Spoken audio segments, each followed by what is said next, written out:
शादी, बुद्धि से व्यवहार जोड़ा से शादी अनमोल होती है निष्पक्ष नहीं जोड़ ज्ञानी का गंगा के पानी का माँ बाप का होला उत्तम मूर्तिया पर्वत की चोटी का किस्मत की रोटी का। गौर करिया बिरहा के सुने वाले बड़का भैया, पर्वत की छोटी का किस्मत की रोटी का झुकना कठिन काम नीले गगन का।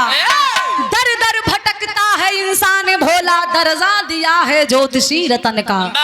किस्मत में अगर बबूरे के पेड़ अगर में आम लिखल बा खाए के बबुरवा के पेड़ से आम निकली अन्ना बात आमे के पेड़ लगाए तू कभू फरबई न करे। सच्चाई बतावत है जब तक किस्मत में ना बा, लेकिन इहो ना कहा कि किस्मत के भरोसा लाइक चला। मेहनत करो फल की इच्छा मत करिए।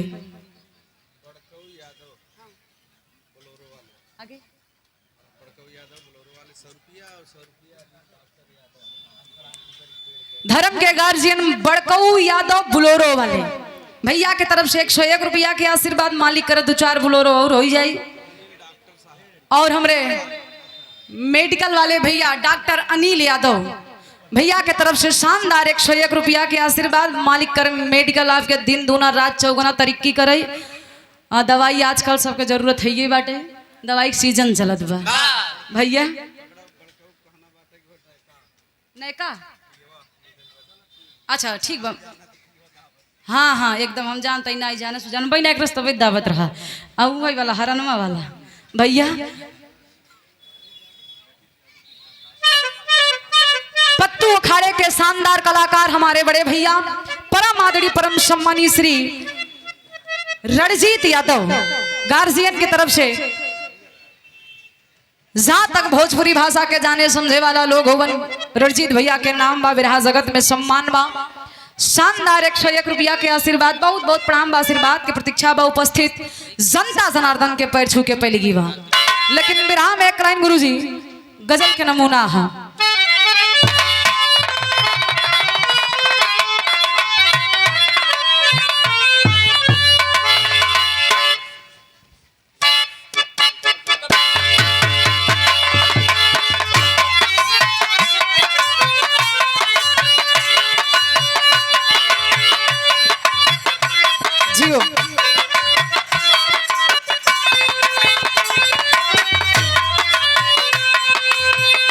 रखल रहली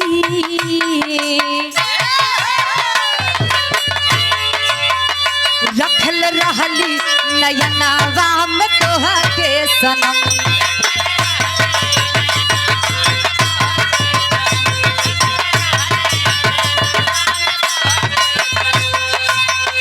रखल रहली नयनवा में तोहा के सनम। छोड़ी के हम के परैला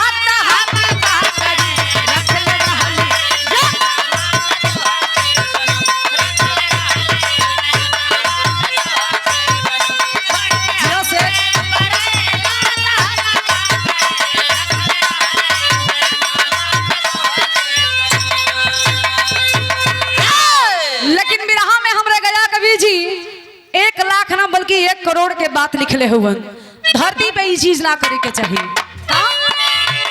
मूर्ख बनना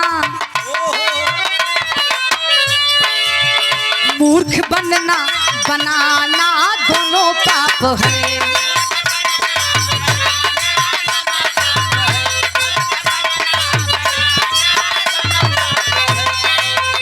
मूर्ख बनना बनाना दोनों पाप है। काम बिगड़ा हुआ बनना है ज्ञान से। मूर्ख बनना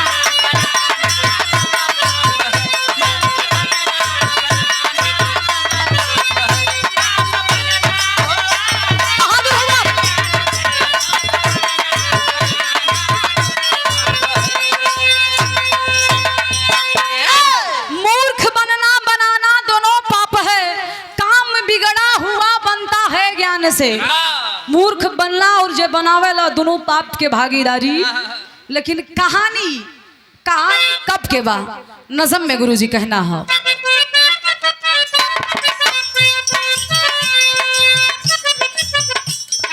भाई साहब की ऐतिहासिक पावन सरजमी से हमारे बड़े भाई हैं, बड़ा स्नेह प्यार दुलार आशीर्वाद ये मंदिर के शानदार पेंटर विनोद यादव भाई की तरफ से शानदार 201 रुपया के आशीर्वाद, बहुत बहुत प्रणाम बा।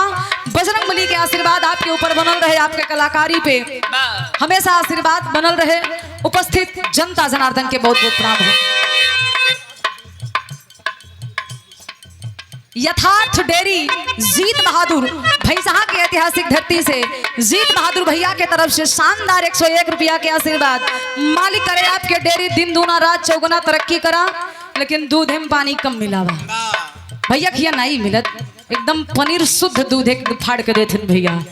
बहुत बहुत धन्यवाद बा। कबो कबो अवसर हो लोग के मिल जाई तो चल जाए, तो वो लोग तनी से एनर्जी मिल जाई। भैया के बहुत बहुत प्रणाम बा। लेकिन कहानी कहाँ से बा?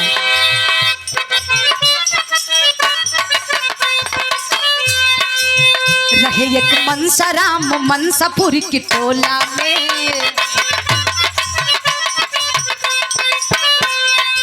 नौकरी कर रहे थे सेल्स की अकोला में।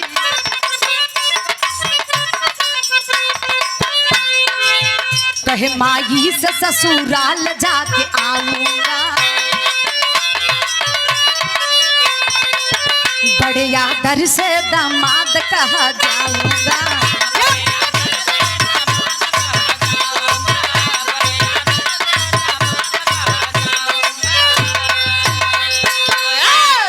कहानी के तनीसा आप लोग गौर से समझिया, कहानी कैसन बा देखा। कहानी अगर ध्यान से आप लोग समझबा तो एकदम शीशा नियन फरियाई। अरे राम सिटी जिंदा भैया। आज एक ठे गांव, जोने गांव के नाम बा मनसापुर। मनसापुर में रहे वाला खेदारू यादव के लड़का के नाम मनसाराम। मनसाराम तनी सा मोट दिमाग के, ओकर काम रहे सवेरे उठे और भैंस छोड़े लेके चल जाए ताले में भैंस चरावाई। धीरे धीरे दिन बीते लगा और संगी के लड़का रहन कुल को बियाह हो गया। लड़का कहे कहो, जब लड़का भैंस चरावे जाता आपस में खुसुर फुसुर बतियावे। मनसाराम कान लगाए कहा सारी रोज आवत है, रोज सब कहिया हमार मेहररुआ ऊ देहेस, हमार मेहररुआ ऊ देहेस। मेहरारू चीज का होते, मोट दिमाग के इंसान का पता मेहरारू का होती। घरे आयन भैंस मानन,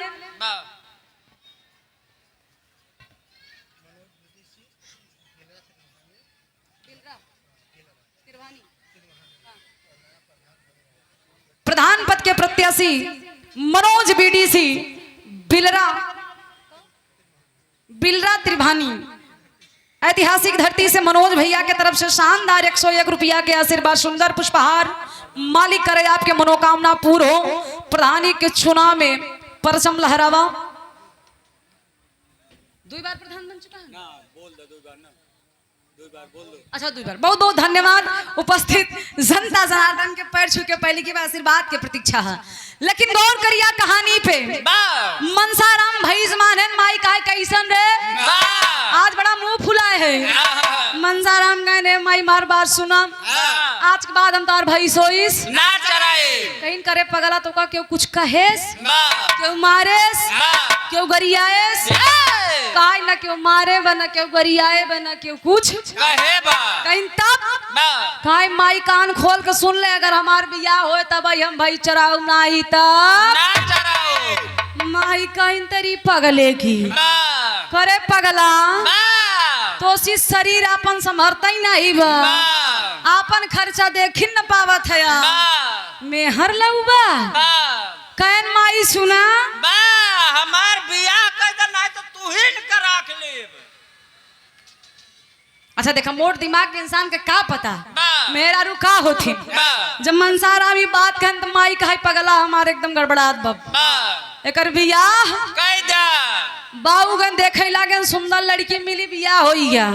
दुल्हन घरे आई गई, दिन बीते लाग, 1 दिन 2 दिन 3 दिन बीत गया। सवेरे के टाइम रहा, मनसाराम के आदत रहे गाँव कलेवा खाई के, वही बड़े छानी के जोन होता का बोलत है, बड़ेरी कुछ तो बोलत ना, मैं इतना ना जानती। वही में रोटी खोसल रहे। माई कहा कि जा बेटवा बासी रोटी बा तेल लगाई के नून लगाए तनी से रोटिया खाई ले। दुल्हनिया नई नवेली बन नहाए धोए खाना बनवई में देर होए मनसाराम आव न देखें तब देखें गयन रोटी तब निकाल ले हैं लेकिन तेल बेचारू नहीं पाए सवेरे के टाइम में दुल्हन नहात बाटे कहन अब दुल्हनिया से पूछे के परी कहने दुल्हनिया करे ही बताओ बा काहे सूतत है तेलवा कहाँ रखे है। बा दुल्हनिया कहे का करबा तेल बा कहन तक बताऊ बे की नाही दुल्हन कहे लागत कहता सवेरे सवेरे जाइए दई दई चला जाए मरो जीव छोड़े। दुल्हन कहे जाओ हुई हमारे मसेरी तेल रखा बा लैला। मनसाराम गए देखें हिमगंगे 1 लीटर वाला तेल बा रखा रहे। ओहो कहेन हमार माई हमका सरसों के तेल खियाए हमरे बुद्धि नहीं भाई देखा हमार दुल्हन स्टैंडर्ड तेल खा तब ये गोर चिकनी बा एकदम एकरे बुद्धि बा। बा कहेन आज हम तेल खा बा तब अकल हुए। अब देखा मोट दिमाग के इंसान ऐसे होते हैं। बा वही हिमगंगे के ढक्कन खोलन तेले के रोटी प्लेन अड़ाई हल्का सा नमक डाले नौका बढ़िया से लगाए मोड़ के जैसे खाए एक कट्टा एक खट्टा जैसे खाए भैया उ लगाई तीताई खट्टाई ठंडाई कहा तेरी मेहरारू की तेरी मेहरारू की अगुआ सारा मार मूड काट ले। अरे बतावा ये तनी पागल मेहरारू ई खराब शराब तेल घरे में रखे मर मुर जात हमरे ऊपर इल्जाम आए खान त खान ले गन तेल पिछवारे गढ़ हम फेंक देन दुल्हन नहाय धोई के आई बा हेरत बतेल बेचारी बा काय कहो या ए जी बा हेलो जी बा सुनो जी बा ये बोली नहीं कहती बा तब बोली कहत रही बा काय सुनत है या बा उ तेलवा कहाँ रखा बा कहन बोलू जी ना उ थप्पड़ मारब बा काम झाझर हो जाए। काय कैसे गरमाने आहो बा सवेरवे का तो का बा काय आराम जाजी जोन तेलवा नहीं घर सलाई रहे ना बा अरे 1 नंबर घटिया तेल बा कहे कैसे तो का पता चला पे एक्सपायरी डेट लिखा रहा बा कहे नहीं कहे तब बा कहे हराम जादी जब रोटिया पे लगाए खाए तभी तो कर ममली वही समझ ले तेलवा 1 नंबर के घटिया हो दुल्हन मुड़े फात धरेस कहा बप्पा रे बप्पा अब हम इनके लाए दुल्हन भाग गई महीना बीतीगा बा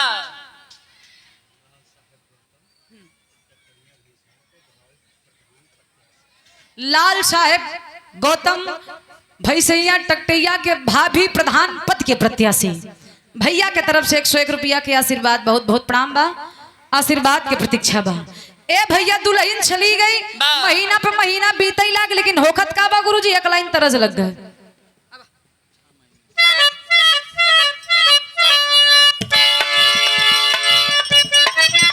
सही हो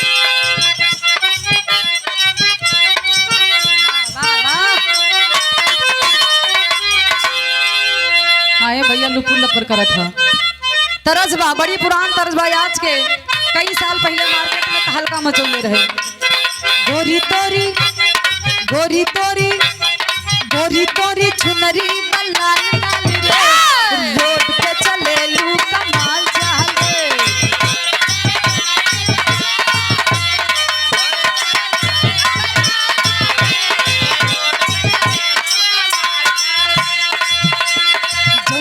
कॉलेजवा में कर लू पढ़ाई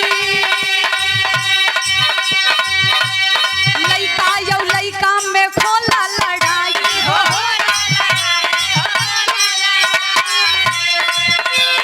लइका चिल्लाले संभाल माल रे लइका चिल्लाले संभाल माल रे रोड पे चल बस करो बजाओ जी।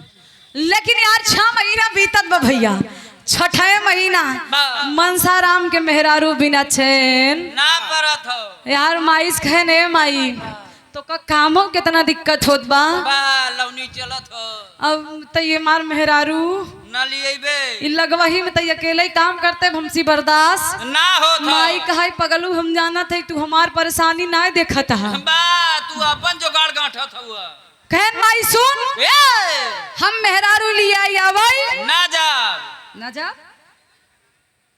कहा हम मेहरारू लिया आवे जाप बा माई कहे तय जाबे अरे तोरे तो बुद्धि नहीं बा बा कहा कुछ नहीं हम जाप त जाप बा यार मनसाराम ससुरारी चलत है बड़का भैया जब मनसाराम ससुरारी चलत हन तो होखत का बा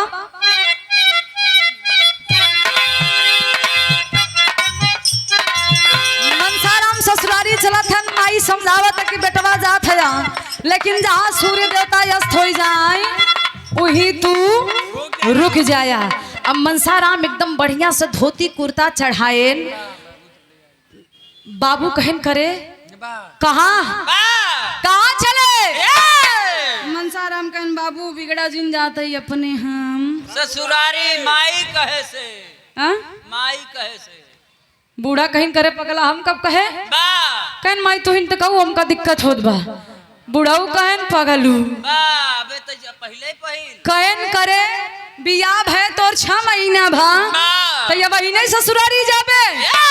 अब भाई हम बाटी बा तो ससुरारी मत जा बुढ़ऊ चल रहे समधियाने पतो लिया भाई बा ऐसे गर्मी तपत रहे बूढ़ा मड़हम बैठी रहा कहा ये बिट्टी सुन बा ए बिट्टी सुन बा हऊ तोर बुढ़वा आवत का बा बिटिया तनी टाटी मस्त झाके से कहा ये माई बा हमार बुढ़वा आवत बा लेकिन हम ससुरे ना जा बुढ़ऊ पहुंचन कहा समधिन का हाल चाल बा ए!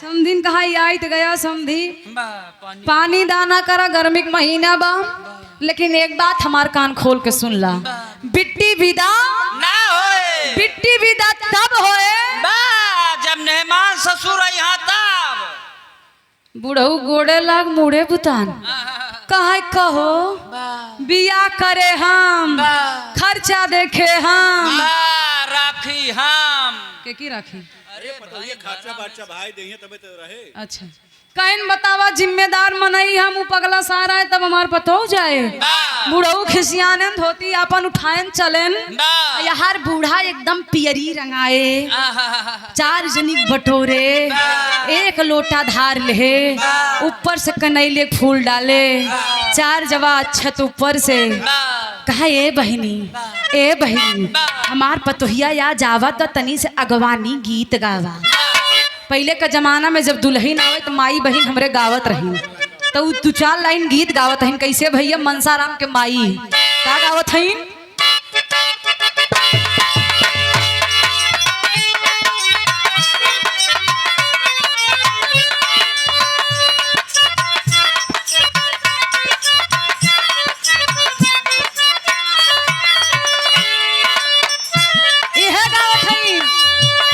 मार मार रे की सुनिया ऐसन दे सब हुरिया लैके आय ना गए मार मार रे की सुनिया ऐसन दे सब हुरिया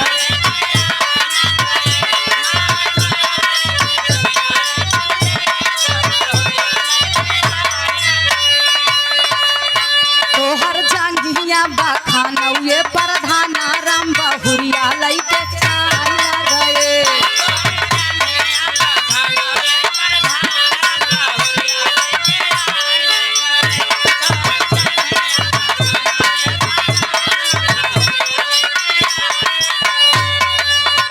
खड़ी रही कहीं चुप रहा दुल्हनिया नजदीक आवत और बुढ़ऊ तोरे दिखाता है एक काम कर बदला एक तो दूसर की जनी गावत है का गावन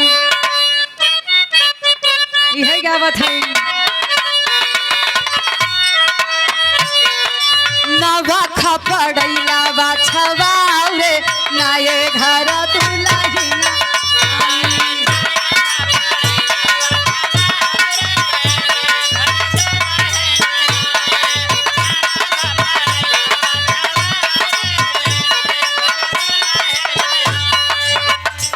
नवा खपड़ैलवा छवाऊ रे वही ना ये घर दुल्हन आई पर मीठा मीठा भावा लिया रे ना ये घर दुल्हन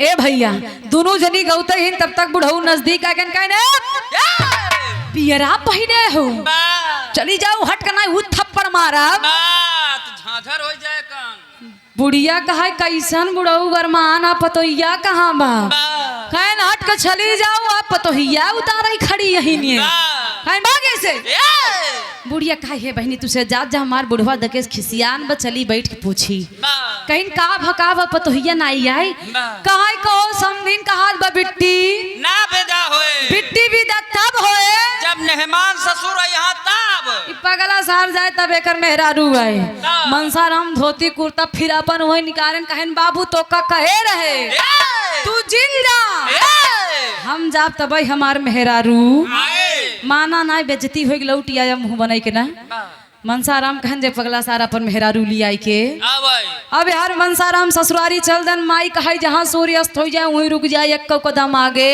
मत बढ़ाया मनसाराम ससुरारी चल देन घर एक पिछवाड़े जैसे पहुँचे वैसे सूर्य देवता अस्त हो गए मन एकदम जानला झुराए के कहन जा सूर्य देवता तनिक देर रुका हो तो हम सड़ुआनी से मिल ले सरहाजी से मिल ले मेहरा रुक 6 महीना सकल देखे होई कम से कम देख ले ए भैया वही पिछवाड़े बैठ के बखरी के सोचा थे मनसाराम तब तक घर में होत का बा उहे तरज है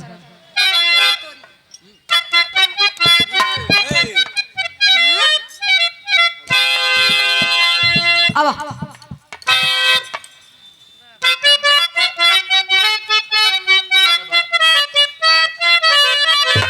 बड़ी पुरान गीत में कोनो दुल्हन अपने दुल्हा से कहत बा भोर बेला के टाइम है का कहे गुरुजी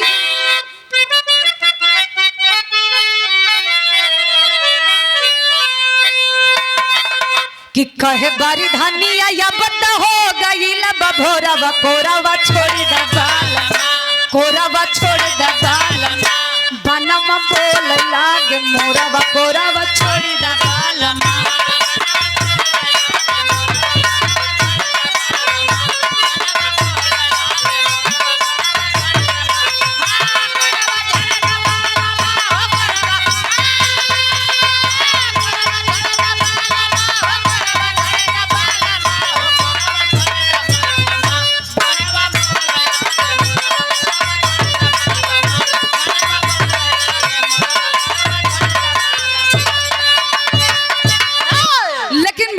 सुने वाला बड़का भैया आज मनसाराम वही रात भर अपने जोन दुल्हन उनकर लीला करे घरे में वो है बखरी के पीछे से पूरी लीला के सुन ले हैं और जब सुने सबे धीरे धीरे हो गया पेट में चूहा दौड़त बा भूख कमारी पेट एकदम रोवत बा कब पहुंची कब कुछ पाई खाई के भोर के टाइम 5 बजत बा नियरिया एकदम तनी से झुलफुलात रहे मनसाराम कहन भोर हो गए बा माई क्रिया उतरी अब चली ससुरारी बूढ़ा मच्छरदानी लगाए सोवत हईन जैसे गोड़ नीचे धरीन मनसाराम पिछवारे सगवारे आई गए दूरे से कहन अम्मा पा लगी तो का भगवती लूट दे जे रुकनाती मनसाराम कहन मार बुढ़िया पगलाई हो गलाई का कहन लागत वो कंफ्यूजन में बा फिर से कहन अम्मा पा लगी कौन है रे बूढ़ा कहीं कवन पगला रहे रे सबरवई अम्मा बनमत है पहले के जमाना में अम्मा सास के कहें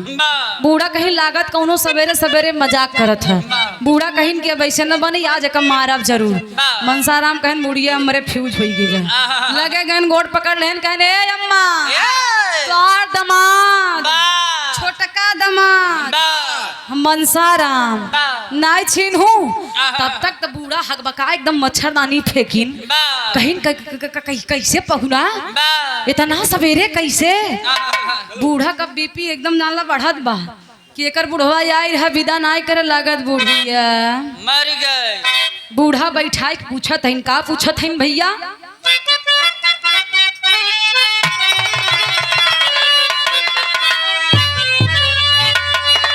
सासु सहरा हजिया कई के आपस में बिचरब बड़ सबेरवा धक धक रे मोर कर जब बड़ सबेरवा अइलन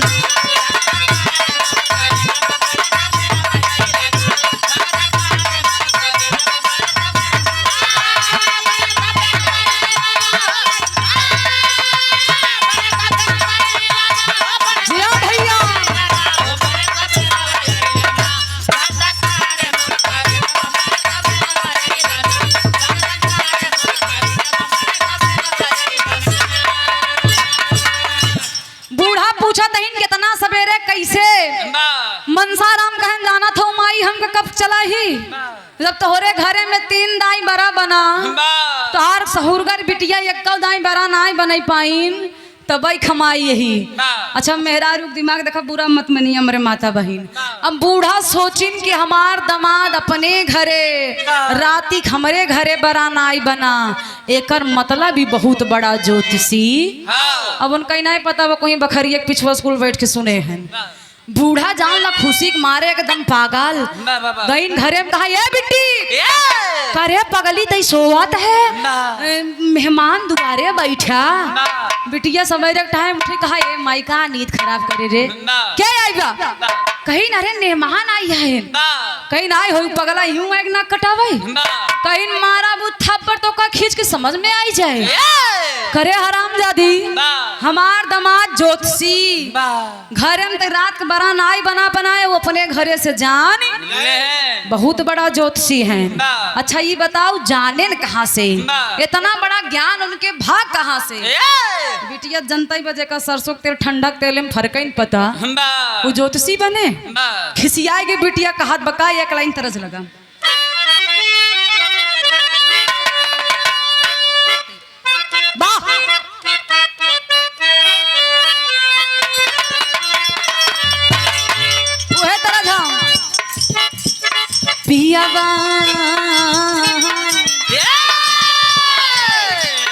पियावा मिलल बहला मुनवा देखे के सपनवा ये नाना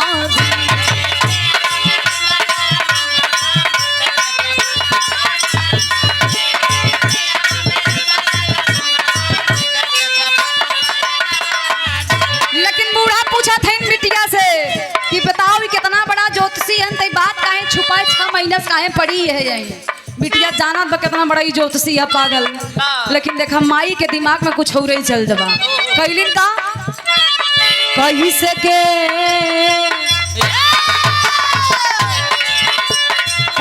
के जाने ला पहुनवा गुनवा बतावा ये बिटिया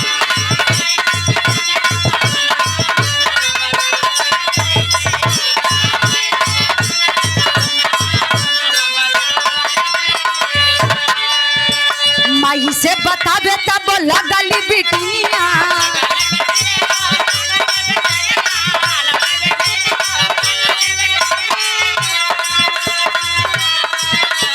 ज्योतिषी ही विद्या में खाइले पठनिया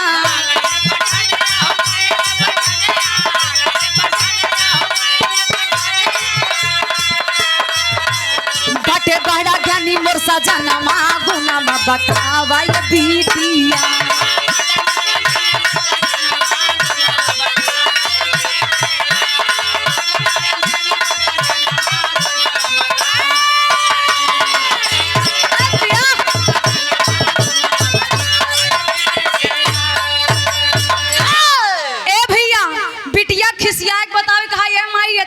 ज्योतिषी बा इतना बड़ा ज्योतिषी हा कि धरती पंजी बड़ा ज्योतिषी के होइया नहीं बा। अब बिटिया खिसिया के बताओ माई हो बतिया सही मान ली माई पूरे गांव प्रचार कर दिन कि हमार दमाद आई है जे जवन पूछे वो का सही सही बता दे। अब पूरे गांव के मेहरारू देखा इनकर काम बा अब पूरे गांव के मेहरारू मनसाराम के गोड़े पाई आए गिरत ही के नंदोई बनवत हिन के दमाद बनवत हिन के कुछ बनवत हिन कहे हमार भैंसिया नाई लागत कुछ उपाय करा हमार भैंसिया लागे केहू पिया परदेश रहन लौटते नहीं कहे मार फलाने आई जाए मनसाराम कहन कहो ई गांव के हुक दमाद दमाद नाई हन का लागत बा अरे हमारी यही मेहरारू ली आई जाए ये सब दुनिया भरे किस्सा कहानी बतावत हैं। अब उनका का बता कि बूढ़ा मार खेला मनसाराम तो बैठा लेकिन ए भैया यहाँ होत का बम बिरहा में टेरी लगा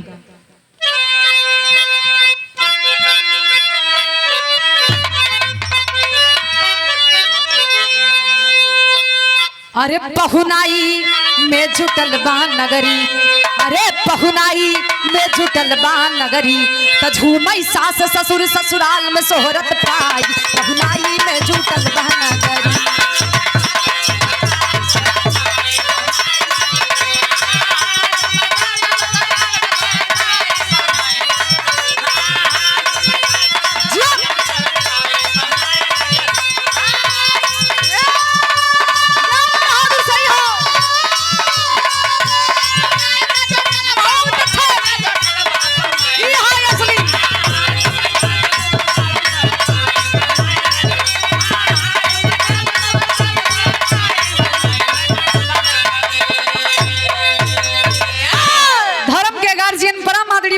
सम्मानित श्री पशु डॉक्टर पिंटू पाल महुआरी के ऐतिहासिक सरजमी से कलाकारों के बड़े ही शुभचिंतक आप हैं। गार्जियन की तरफ से शानदार 101 रुपया के आशीर्वाद, बहुत बहुत प्रणाम हो। भैसा टकटैया के भाभी प्रत्याशी श्री लाल साहेब गौतम, गार्जियन की तरफ से शानदार 101 रुपया के आशीर्वाद, बहुत बहुत प्रणाम हो। ए बाबू, आज हर पूरे नगर में शोर होई कि फलाने के दामाद आई वे बहुत बड़ा ज्योतिषी बा, केहू के बर्दाश्त ना होत बा। गांव में एक ठे धोबिन रही, ओकर गदहा राती की खोई गया। धोबिनिया वही बैठ के ड्यूटी प्रवत बा कि अरे मोरे रमऊ रमऊ हो रमऊ के करे गोहनवा लगब मोरे रमऊ। अरे मोरे गदाहू कहवा तू गया मोर गदाहू। अब मनसाराम के बूढ़ा दुआरे से जात हइन कहीं करे तो काहे रोवत है। ये अम्मा कौ बताई हमारे एक ठे गदहा रहा, हम गदहवा चोरी होईगा, बहुत तकलीफ बा। बूढ़ा कहीं बक पागल गदहा खातिर रोवत है। अरे हमारे एक ठे दामाद आई है, चल हमरा दुआरे। धोबिनिया कहे तोहार दामाद गदहा दई है, पैसा दई है, कहे कुल दई है तो पहले हमरा दुआरे चल। बस एक नाटक करे, उनके लगे जाए खूब रोए। बहुत बड़ा ज्योतिषी है, वो बताए दे तोर गदहा के चोरी। अरे बा मनसाराम तो आई है मेहरारू लई आधा दिमाग के फ्यूज, यार बूढ़ा ज्योतिषी में एकदम पारंगत कई दीन। धोबइन चल बा गुरु जी, यहाँ अहिरवा के भाव लगा।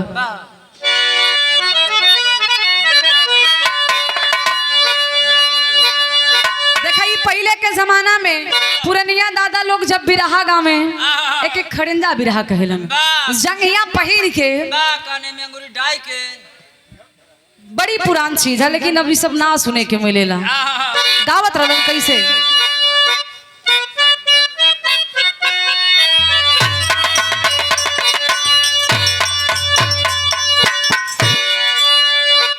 कहीं लागल मसवा आषाढ़ भरी गंगा दिया यौना,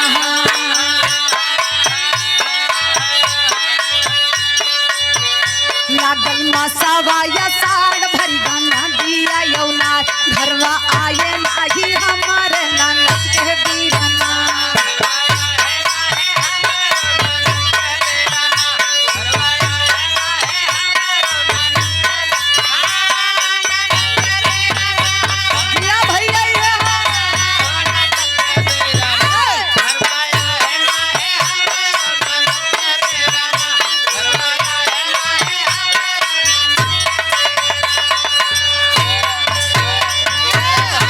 समय के अभाव बा लेकिन बिरहा पे गौर करा। धोबइन चलल बा ये भैया, और हमरे घनश्याम भैया के तरफ से इस भाव को समझते हुए शानदार 101 रुपया के आशीर्वाद। बिरहा के पारखे वन, बिरहा के जाबाज कलाकार हैं, बहुत बहुत धन्यवाद बा। ए पंचो, लेकिन यार धोबइन चलल बा, मनसा राम चारपाई पे बैठा है, जाय के दौड़ के वही गोड़ पकड़ ले, कहा अरे मोरे नंदोई, अरे मोरे नंदोई, बड़े दिन बाद आया मोरे नंदोई, हमारो विपतिया सुनी लेता मोरे नंदोई। 2 साल बाद भेटाना नंदोई। ए भैया मनसाराम कहन हम अपन मेहरारू लिया ई देखा कुल तो ठीक ठाक रही नहीं हो आई गई, लेकिन यार धोबई नाई के रोई रोई कहत बा, तब मनसाराम के दिमाग खुलत बा। कैसे,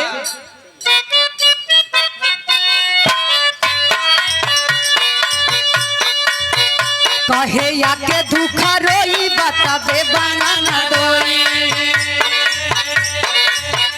कहे या के दुखा रोई बताबे बनाना दो, गवरतिया में खोई नौजवान गदहा।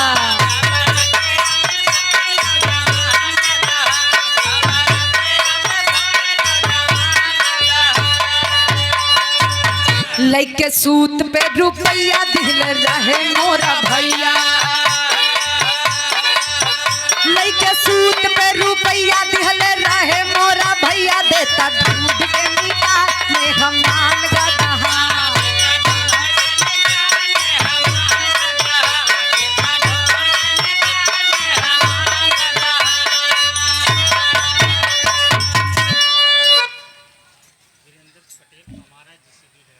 जीसीबी के शानदार ड्राइवर वीरेंद्र पटेल अमारा, भैया के तरफ से शानदार 101 रुपया के आशीर्वाद मालिक करे। जिसी भी आप ऐसे दिन दूना रात चौगुना चलावत रहा, कमाई होत रहा। माँ दूसरे घर ढट खेलत रहा भाई। ई बनो कम बिगाड़ दी है पुरान घर गिरा में हाँ वही हो। खड़हर। ए भैया मनसा राम समझ गए कि सब हमका कंफ्यूजन में पड़ई है, ये हमका कुछ और ही समझत है।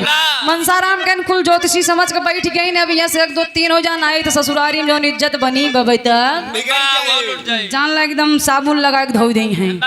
मनसा राम दुल्हनी से मांगे 1 लोटा पानी। दुल्हनिया कहा ये पगलू कहा बड़का ज्योतिषी बन के पूरी पकवान ठूसा बतावा गदहवा कहाँ बा कहाँ का गदहा और का मनसाराम कहे मार मेहरारू फसाई दे कहे बोल जी हमार गुरु महाराज कहे मार मंत्र वही जगह जागे जहाँ केहू ना रहे।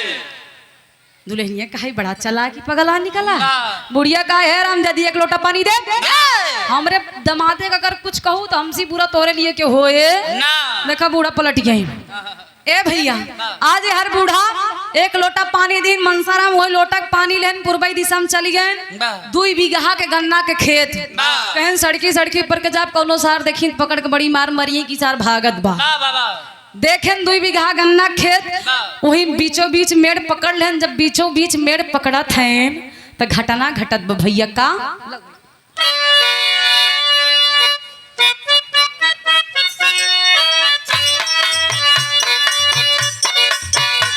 के जात रहे मेड़ हिलल उखिया के गे भाई के जात रहे मेड़ हिलल उखिया के गे खुश हवा में जाई अनुमान गदहा।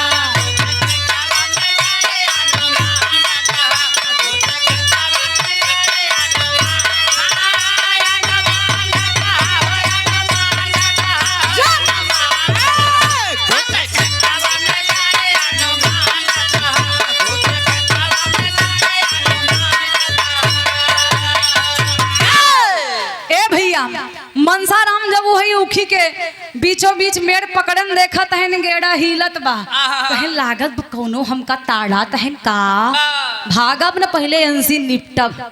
धीरे से उखी के खेते में हिलन तो देखा तहन उख गेड़ा हटावत त गदहा हरी हरी लोटक पानी अड़ायन कहन जय हो भोलेनाथ आज हमार किस्मत सच्चो के आज हम ज्योतिषी बन गए। वही गदहा पकड़े उखी खेते में बांध बांध के आयन बाँ भुला धोइनिया कहा ये नंदोई गदहवा हमार कहाँ बा काय बात करे मनसाराम के रहत तो का चिंता 1 लोटा पहले पानी पियाऊ। गुरु महाराज के अपने हम जगाई के आवत हई तोर गदहा एक चोर बांध के पूर्वी दिशा में एक खेत बा वही खेते में बांध के चोरवा चलागा। कहें अच्छा बताबो चोरवा के रहा कहीं पूछबू तो मार मंत्र गड़बड़ाई जाये। अब जब चोर और बांधे रहे तब तो बताओ ए भैया यहाँ धोबइन जान के दौड़ के गई खेतम देखत गदहा बना लइकाई घरे पूरे नगर में शोर कई दे। राजा के खबर लग गई राजा के खबर लग गई कि फलाने के दामाद आई बड़ा ज्योतिषी बा जे जवन पूछत बा बता देत बा। राजा 2 सैनिक भेजन मनसाराम पकड़ाएन। अब बीच दरबार में खड़ा होतन तो राजा सवाल कैलन का गुरुजी स्वर्गीय रामदेव उस्ताद के तर्ज हो।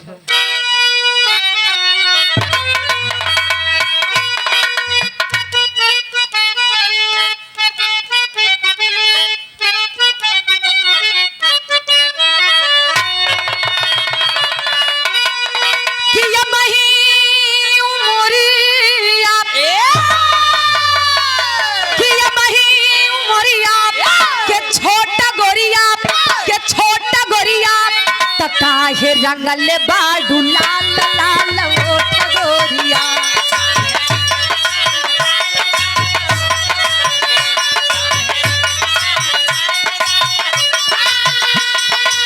जो बहादुर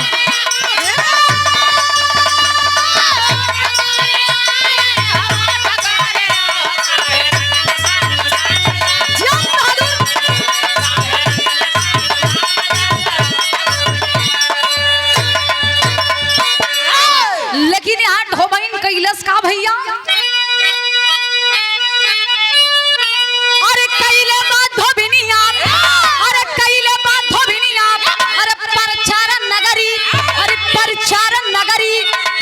भूलबा ये राजा होत भेनुसार नागरी।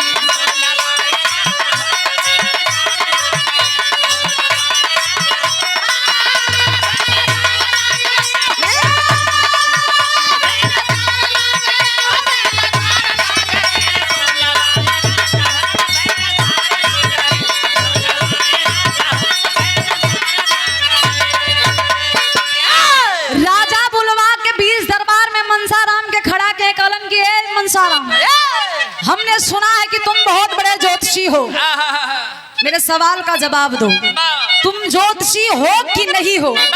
मनसाराम के थर थर थर थर थर थर शरीर कांपत बा। कहा मने मन सोचत है कि अगर इतने बड़ा ज्योतिषी रहते हैं का करे आए हो, कुछ बोलत ना है। मनसाराम से राजा कहें कि एक काम करो, आज मैं तुम्हारा परीक्षा लूंगा, बताओ मेरे इस मुट्ठी में क्या है।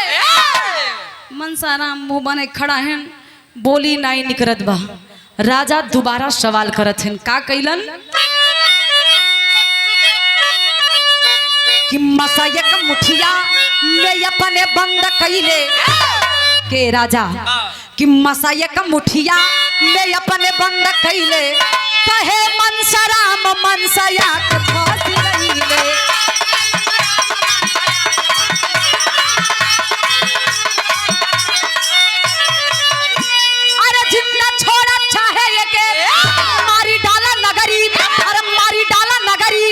भूलबा ये राजा भेनुसार नागरी।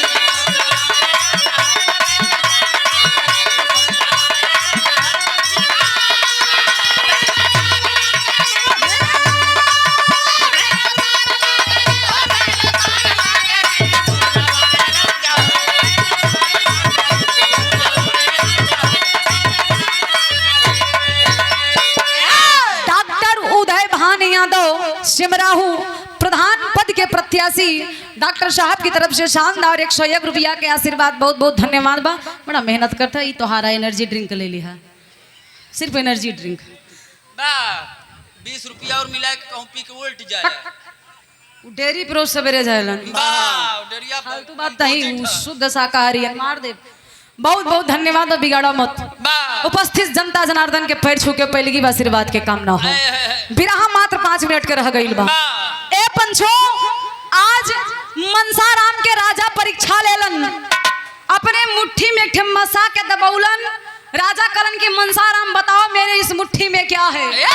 मनसाराम का शरीर थर थर थर थर कांपत बा, दोनों हाथ जोड़न कहे ए राजा, ए राजा। यहाँ आया एक मनसा फंस गए, मसक बात नहीं कर, तू अपन नाम मनसा बतावत है। गौर करा, मुट्ठी में मसा बा मच्छर, उनका नाम मनसाराम। कहन राजा मनसा या फंस गए, अब आपके हाथे मबा चाहे मारी डाला चाहे छोड़ता। राजा के लगा कहा था कि मच्छर आए फंस गया, चाहे मार डाला चाहे छोड़ता। राजा मुट्ठी खोलन, मच्छर उड़ गया, दौड़ के जाए के गले लगाइल हैं। कहना मनसाराम तुमसे बड़ा ज्योतिषी इस मेरे नगर में कोई नहीं है। आज के बाद तुम्हें किसी भी चीज की जरूरत पड़े हमसे आके संपर्क करना, जो भी चाहिए हम देंगे। राजा बतिया मनसाराम सुने, कहा हम कुछ गलत करे का? कहन राजा माफी चाहते, कहना अरे माफी किस बात की? तुमने बता दिया कि मेरे इस मुट्ठी में मसा है, मैं इसे चाहे छोड़ दूं चाहे मैं मार डालूं, ये मेरे हाथ में है। तुमसे बड़ा विद्वान, तुमसे बड़ा ज्योतिषी कोई नहीं है। मनसाराम बाँ फुलास कहे जाए हो भोलेनाथ, आज लागत ज्योतिषी में सिद्ध ही हो जाए। बाँ फुलास कहे जाए राजा, छोट मोट सवाल हमसे किया हुआ, आइंदा हमसे बोलाया, आज के बाद बड़वार सवाल के बड़वार परीक्षा लिया, चुटकी बजाए हम जवाब दे। अब बाँ फुलाए लेन, मौका चौका मार देन यार, राजा के एकदम कन्फर्म कि सच्चो के ज्योतिषी हाँ। दिन बीते लगल, राजा के रानी के नौलखा हाथ चोरी हो गई। फिर से मनसाराम बुलावल गईलन। मनसाराम फिर से कापत हैं कि एकदम कैसो झूठ बोल के बचा रहे, लागत रजवा अब की फांसी पे चढ़ाई दे। राजा कहने एक रात का पूरा तुम्हारे पास समय है, इसी महल में रहो, इसी महल में रहो, खाओ पियो ऐश करो, सुबह बताना कि रानी का नौलखा हार किसने चोरी किया है। रात भरे के टाइम बा, लेकिन होखत का बा गुरुजी, एक लाइन तर्जवा बिरहा के आखिरी तर्ज है।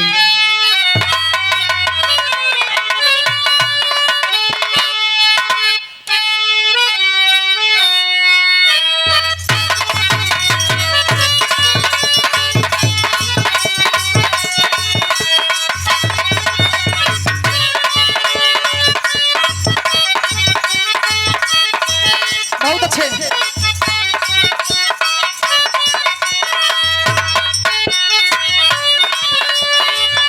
कोनो साली अपने जीजा गांव आइल बा, सामने के खिड़की पे मुखिया इशारा करत था, लेकिन ये गीत एक लाइन ले ला। अब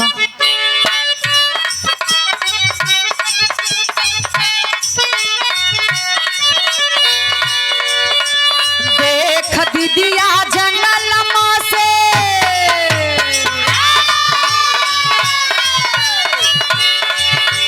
देख दीदिया जंगल से, बंगला में बोलावई बड़का मुखिया।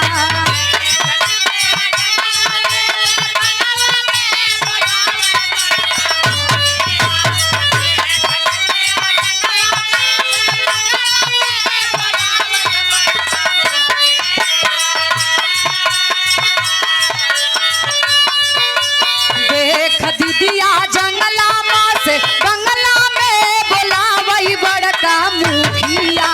लाख नाही अंगूरी देखावई बड़का मुखिया।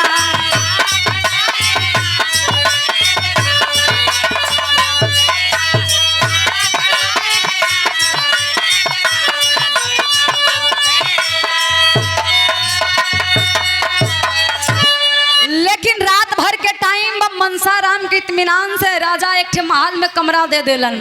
56 प्रकार के भोजन, तमाम नौकर चाकर लगल हुवन। मनसाराम के नींद नहीं आवत, बर रात भर रटत हन के देवी देवता डीह जे हो हिया हमार रक्षा करा, होत सवेरे रजवा फांसी हमका चढ़ाए दे। अब हम कैसे बताओ कि रानी के नौलखा हर चोरी के कहे बा। ए पंचो, संजोग देखा, किस्मत यही कि हम कही ला किस्मत। अब यार मनसाराम रतिया में निदिया निदिया चिल्ला छुवन, का छुवन के निदिया यौती काहे नाई, निदिया यौती काहे नाई, निदिया निदिया। बस ज्यादा जिन बोलो ना तोर से नींद आई जाए। रतिया भर रटत हवन वही राज्य के नौकरानी जेकर नाम विदिया बतावल गई। अब विदिया नौकरानी के लगा था कि मनसाराम बहुत बड़ा ज्योतिषी हैं, ई आइल हुवन ई हमार नमवा सवेरे राजा से बता दे। विदिया नौकरानी हुई दरवाजा कान लगाए बा, ओके लागत है कहा तहन कि विदिया यौती काहे नाई, विदिया यौती काहे नाई, विदिया यौती काहे नाई। बस विदिया नौकरानी के लागत है कि विदिया कहा था यार मनसाराम निदिया निदिया चिल्ला छुवन। ए पंचो, यार विदिया नौकरानी आओ न देखलस ताव देखलस तो कैलस का गुरुजी।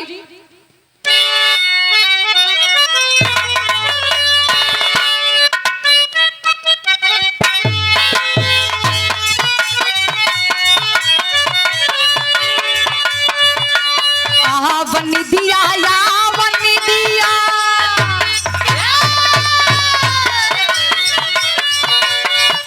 वनी दिया या वनी दिया, लटाना लगावे मनसहरतिया।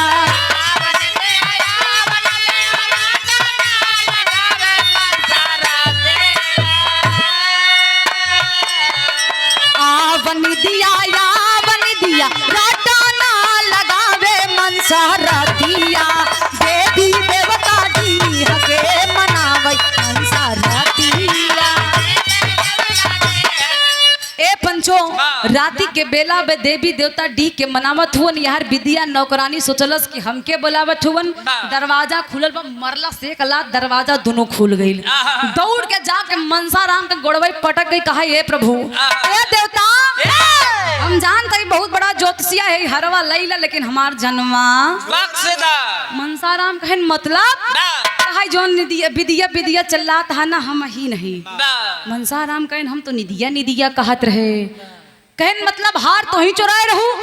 कहा गलती होई, हमार बहुत गरीब घरे सही माल लड़का खाए खातिर मर जाइए, नौकरी छूट जाए। राजस बताया जिन हरवा दई दा। मनसाराम फिर बा फुलाइन, कहन बात बिगड़ी जाए, गड़बड़ाई जाए। तो कहन हमका पता रहा तभी रात के चल्लात रहते आई जाया हार दई के चल जा। यार विदिया नौकरानी बाबूजी हार देश। फिर सवेर भर राजा के सामने मनसाराम हार दे देन। राजा के नजर में मनसाराम के पदवी बढ़ गई, महामंत्री के पदवी मिल गई। महल में एकदम खातिरदारी होए लगल, पूरी पकवान एकदम बढ़िया से छने लगल। समय बीतत बहुत कहा गुरुजी भापट में कहना।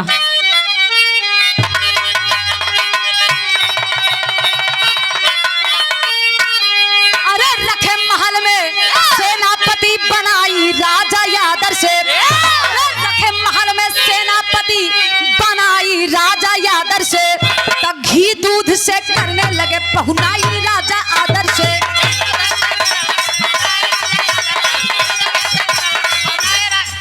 ए बाबू महलिया में सेवा होखत बस समय बीते लगल।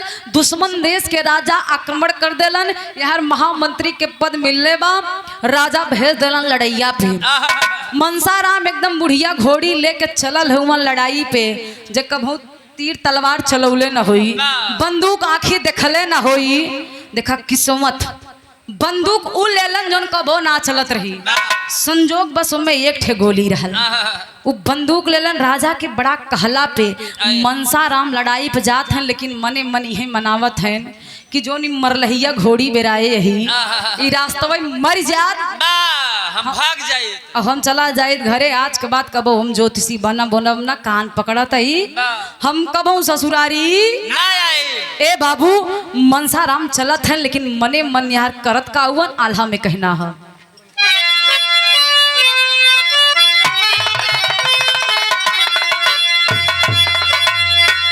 कि पढ़ला चलीसा कि पढ़ेला चलीसा मनसा महनवा में अपने बाबू।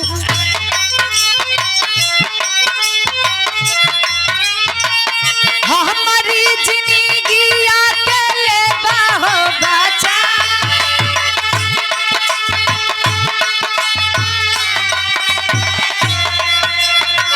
सेनावा सजा के सेना पाती चाल भइले भैया।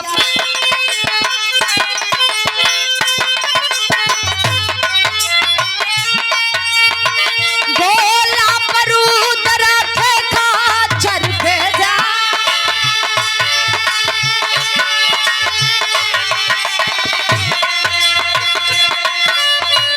ए पंचो आज सेनापति पीछे पीछे सेना आगे आगे जब चलल हुआ तो आल्हा के भाव बदल गए गुरुजी।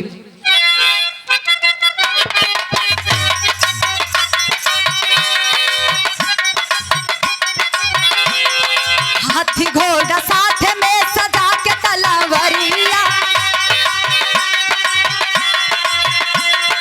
सेना पहुंच के हो गई घलरा। नाही सेनापति सोच सब मना। उनके पाव से न तब कैल प्रार्था। राजा से बतावे तब जाई के हो बतिया।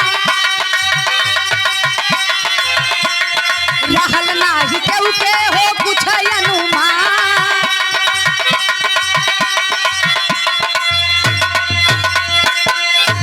ए बाबू अब यार जब मरलही घोड़ी ले ले हुआ तो एक पैना मारे नीचे बैठ जाओ। का बोलते ना बा ए भैया घोड़ी चल ना पाओ मरलही घोड़ी। सेना दुश्मन के खेमा के पास लौट के पहुंच के एकदम रुक के इंतजार करके लौट आइल। राजा से बतौलस कि तुहार सेनापति भाग। अब यार मनसाराम मनावत हन के भगवानी घोड़िया मरत ही सब भाग जाइत घरे। देखा किस्मत के खेला। वो घोड़िया धीरे धीरे धीरे धीरे 12 बजे रात में हुई दुश्मन के खेमा के पास पहुंच गए। लल्लन यादव ग्राम भैसा की ऐतिहासिक धरती से बहुत बहुत प्रणाम भाई। 101 रुपया के आशीर्वाद। ए बाबू आज प्रस्थान कैले बा उल्टे पांव सेना राजा से पूरी बात बता देती है। यार मनसाराम दुश्मन के खेमा के पास पहुंचल हुवन। एक ठे पेड़ लहर हुई पेड़वा में घोड़िया के बदलन हुई पेड़वा पे बैठ के सोवे लगलन। कहलन के होत सवेरे हम यहाँ से निकल जाए। ए बाबू यही के कहल जाला किस्मत। भइल का अंतिम और आखिरी खड़ी में कहना है।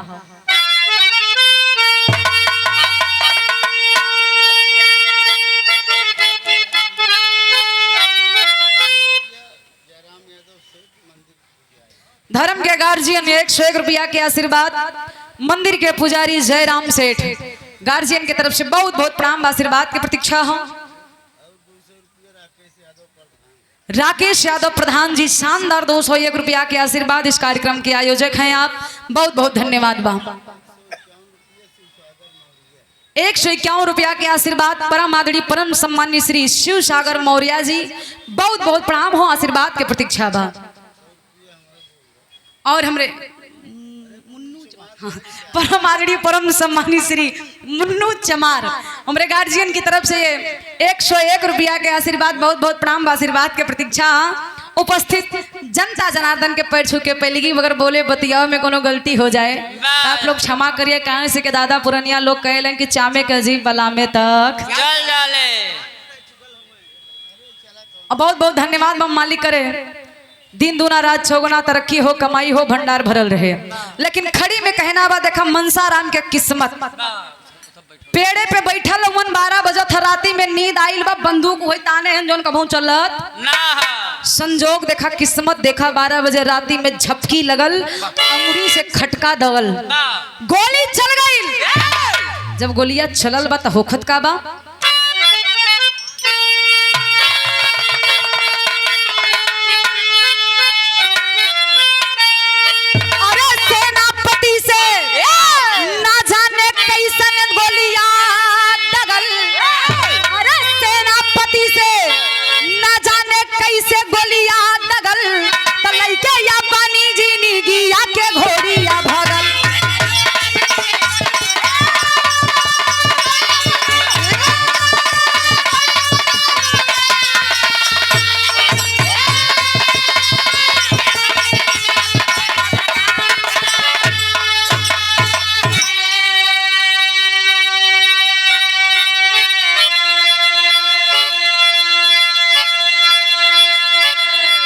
रात्रि के बेला में अंगुरी से जब खटका दगल गोली चलल बा तक घोड़ी उ गोलिया के आवाज से अपन लगाम तोड़ा के वही दुश्मन के खेमवा के तरफ भगल। घोड़िया के ऊपरा गोला बारूद बनल रहे। अधियरिया रात में दुश्मन के खेमा में जब घोड़िया भगल बा, ई खेमा से ऊ खेमा, ऊ खेमा से ऊ खेमा, जब कूदा था तक घटना घटत बा। कौन घटना गुरुजी? दुश्मन के खेमा में मचला हाहाकार हो, अरे रणनीति दुश्मन में कैले खेला बार हो।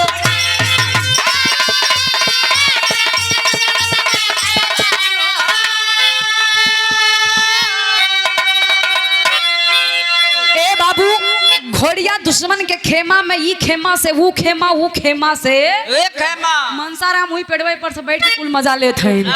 जब घोड़िया कूदत बताऊ जोन घोड़िया के ऊपरा गोला बारूद बनल रहे, जमीन पे गिर के दगे लगल।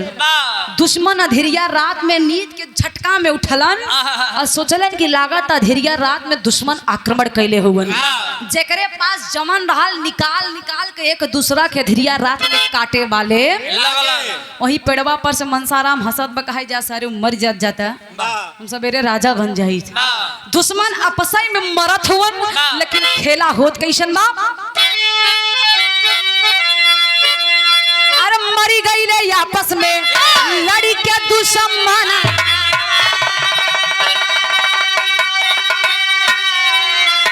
अरे पेड़वा से उतरे मनसा भाईल बा बिहाना,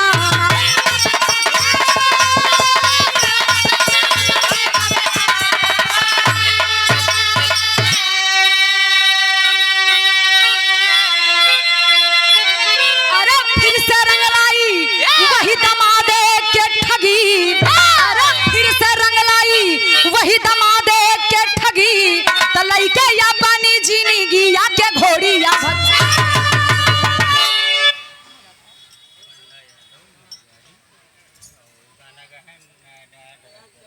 पंडा यादव महुआरी शानदार 101 रुपया के आशीर्वाद। फरमाइश बड़ी खतरनाक बहु फरमाइश हम ना गई, चलो ठीक बा हो जाई कलाकार होगन ए भैया।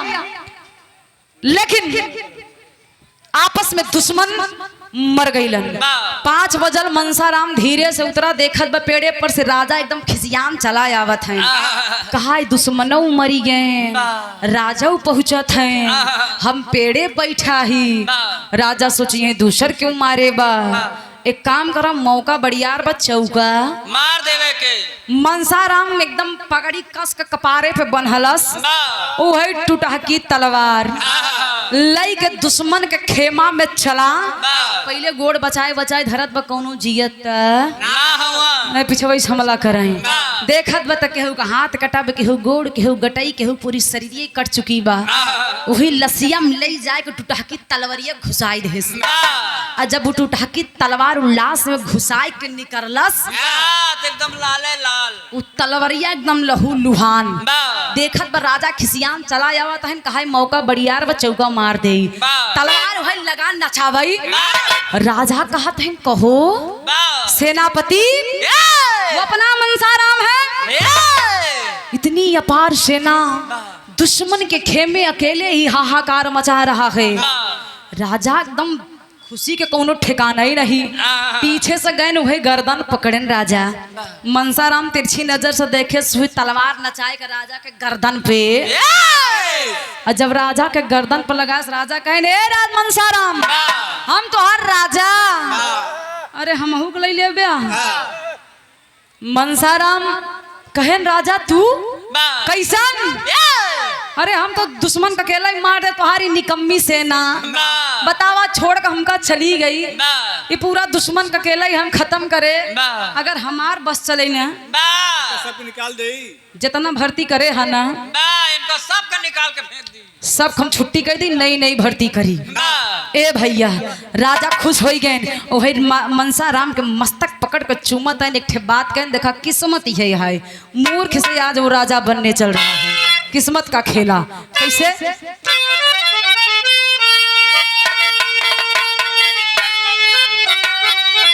अरे चाहिए भगवान तभी है भगिया जगी। भगवान चाहे मनसाराम की किस्मत में लिखा रहा। राजा यापन ताज आज मनसाराम के मस्तक पे लगाए देन, कहे नाच के बाद इस राज्य का राजा आप हो। आपसे बड़ा राजा, आपसे बड़ा ज्योतिषी कोई नहीं है। ए बाबू मनसाराम राजा बन गए, यही कहा था किस्मत। आखिरी लाइन है अरे चाहिए भगवान तभी है भगिया जगी, के या पानी जीनी गिया के घोड़ी या भागी।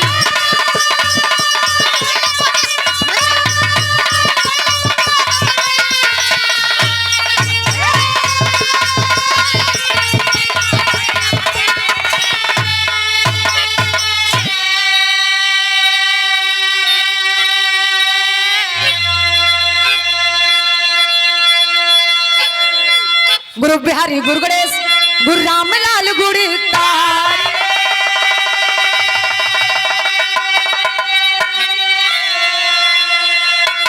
अरे स्वर्ग बसे चंद्रिका कवि बच्चन की बलिहा।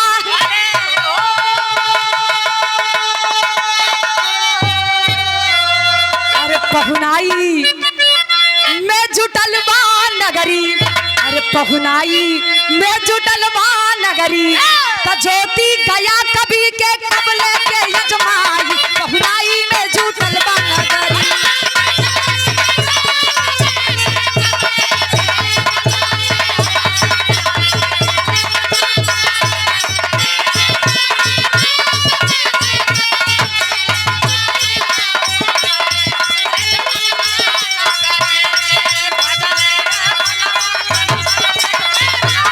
बहुत अच्छा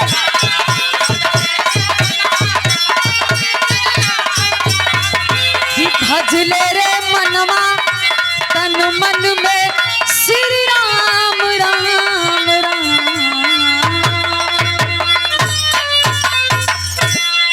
बहुत बहुत धन्यवाद भैया की तरफ से, आप लोग विरह के आनंद लें।